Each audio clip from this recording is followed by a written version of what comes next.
to the bold analysis, ladies and gentlemen, and I want us to head directly to the National Assembly. Unfortunately, the Kenya Kwanza government will have to operate for the first 3 months as a minority side in the National Assembly. When the William Ruto team hurriedly brought in the leaders from PA, UDM, Maendeleo Chap, and other parties that were formerly in Azimio, there is a clause that was in the Azimio document that you had to be in the new Political Parties Act that was formed, that you could be in that coalition 3 months. You couldn't leave that coalition 3 months after the general election. So tomorrow, the parliament, 13th parliament, is having its first maiden sitting. And two people on Kenya Kwanza are actually battling for the positions of majority leader in the National Assembly.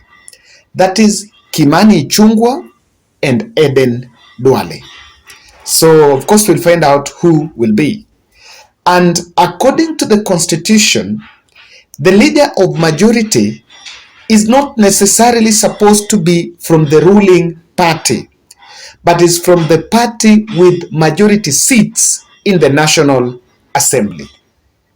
So, as we talk now, Azimio la Umoja is the majority party with 173 MPs in the National Assembly, while Kenya Kwanza is the minority party with 160 MPs in the National Assembly. Remember, this figure is including members of parliament that have also been nominated by these political parties. If you merge the members of parliament that were elected among the affiliates from the affiliate parties of Azimio la Umoja and their nominated members, compared to the side of Kenya Kwanza and their nominated members, its majority comes from Azimio la Umoja. So by law, if the election is to be done, the appointment of the leader of majority is supposed to be done by Azimio la Umoja. At least 3 months after the general election, there are members that had crossed over. Remember the ones for PA and Maendeleo Chap, crossed over after that pact was done, but they are still members of Azimio la Umoja. So by law, it's actually Azimio la Umoja that is supposed to have majority leader. So if that is going to be followed, then the leader of majority should come from Azimio la Umoja. But of course, this is Kenya. So there are other the post-election agreements, unless they are registered by registrar of political parties now, to allow those members to be fully members of Kenya Kwanza and not Azimio la Umoja.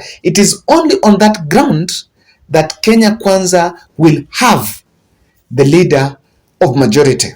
Now, apart from that, I know many people can look at it that way. Apart from that, remember that as majority party, there are house committees that should be led by the majority party in the National Assembly. And there are those house committees that should also be led by the minority party. And of course, as you know, there are those which are lucrative. And especially in the National Assembly, there are those which are meant for the opposition party, which mostly is normally the second largest party. So in this, by law, Kenya Kwanza is the minority party. And by then there is no Kenya Kwanza in the National Assembly. So Kenya Kwanza is not a party. What is in parliament is UDA. So UDA is the minority party. I don't know whether Kenya Kwanza was registered as a political party.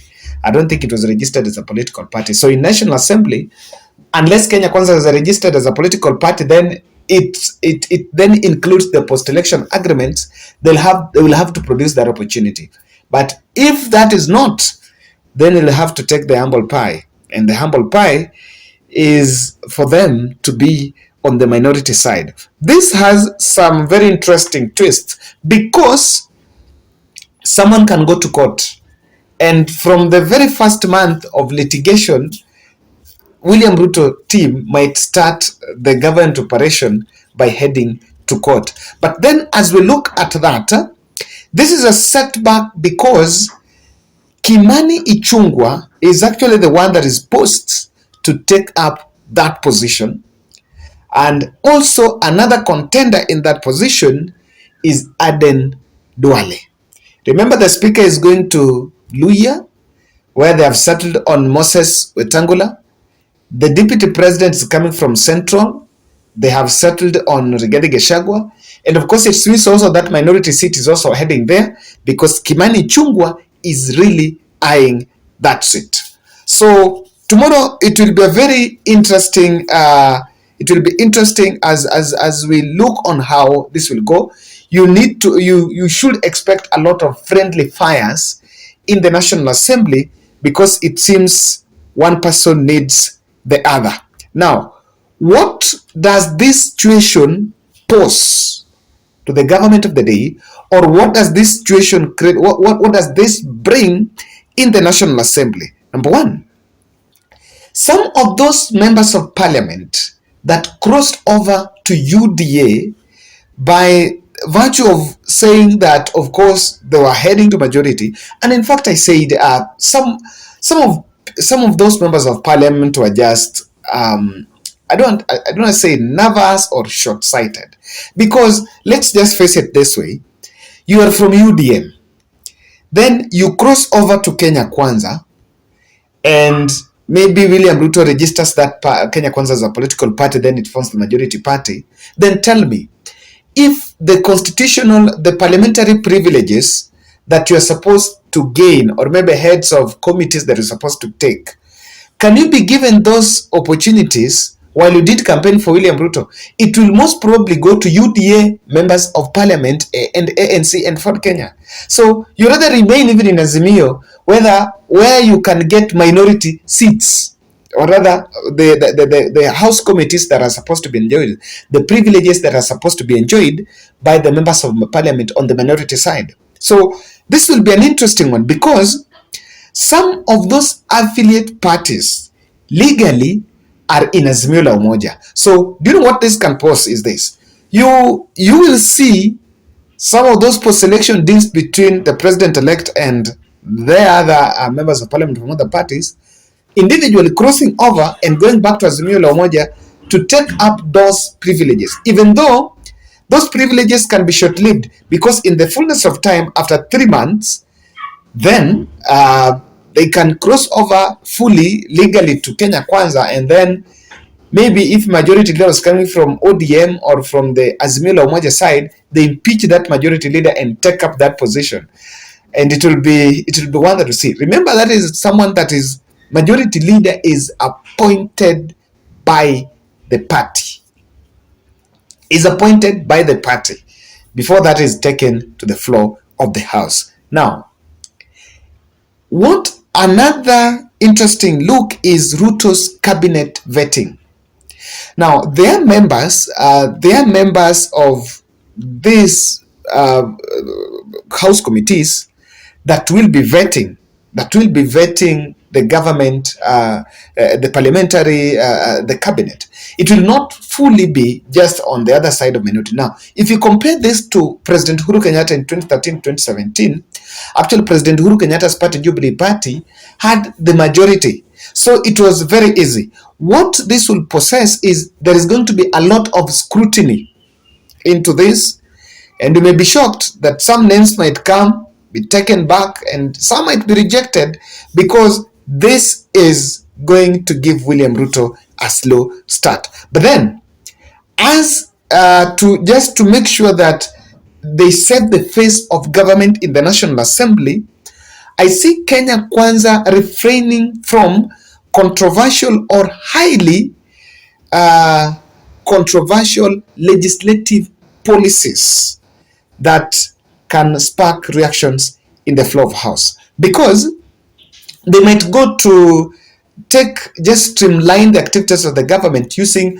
administrative adjustments that can make, because administrative can be done at different levels. Instead of going to parliament, if there is that which a parastatal or a government ministry or the executive administrative adjustments that executive can make, then they might take that route for the first 3 months before they go to the National Assembly, because otherwise they will be taking some, and because of strong opposition in parliament, they might not see the light of the day, or rather they might not be passed. And without that, William Ruto's, or rather the Kenya Kwanza government, might face a legitimacy test. Whether you take a bill to parliament, it's shot down, take another one, it's shot down. Even though when it comes to bills, there is a bit of the voting, and on that ground, you can always buy this independent. And of course, we've seen William Ruto buying 10 out of the 12 independent members of parliament. So this is something that is in the pipeline that you can see. But there is need to avoid the controversial legislative policies. So don't expect William Ruto to rush to parliament with these revisit stories. Now, Kimani Ichungwa might be forced to take the minority seat for a while. If the Democrats, if Kenya Kwanza are Democrats, because William Ruto has said, the president-elect has said, that because they're Democrats, they're going to follow the law to the latter. So the law says that the majority leader comes from majority party the majority in the National Assembly, not necessarily the winning party, because the winning party might not be having the majority in the National Assembly, even though constitutionally they don't have. But with the external lobbying that is going on in the limelight, they seem to be having those numbers. It only depends on way Azimio la Umoja will conduct themselves, or rather whether they will be in a position to consolidate the team together. And for some political survival, or rather for some benefit, I think the politicians, it's just like there is a narrative, rather there is a feeling that you need to be the government of the day to benefit. Honestly, for a member of parliament, you're going to get your CDF. You're going to get your CDF, you run your projects. You are going to enjoy your privileges, whether you are in government or whether you're in opposition. The same way to the devolved units. So the rush to cross over to government, I don't think it's wrong. It's utterly wrong for you to be in parliament but in opposition. Otherwise, the politics of opposition is also a very interesting one. Remember, in this as Uhuru too, ODM was more of government, so ODM was more defending government. You'll see people who opposed some policies this time round because they're in government, they might be supporting some of those. And that is now the paradigm shift that we are going to see in the National Assembly. And I just want to challenge the president-elect, William Ruto. It's interesting because we are in a democracy and they're Democrats, and you really mean well for the opposition so that it can help put the government on check, then allow the majority leader to come from Azimio la Umoja. I don't know that is very easy, but it'll be interesting to follow and see how that plays out. Ladies and gentlemen, that's my bold analysis on the Kenya Kwanza setback, because Ichungwa and Duale are battling for that position, but legally, the party that is supposed to produce it is Azimio la Umoja. But are they ready? Do they have the person to take up the role?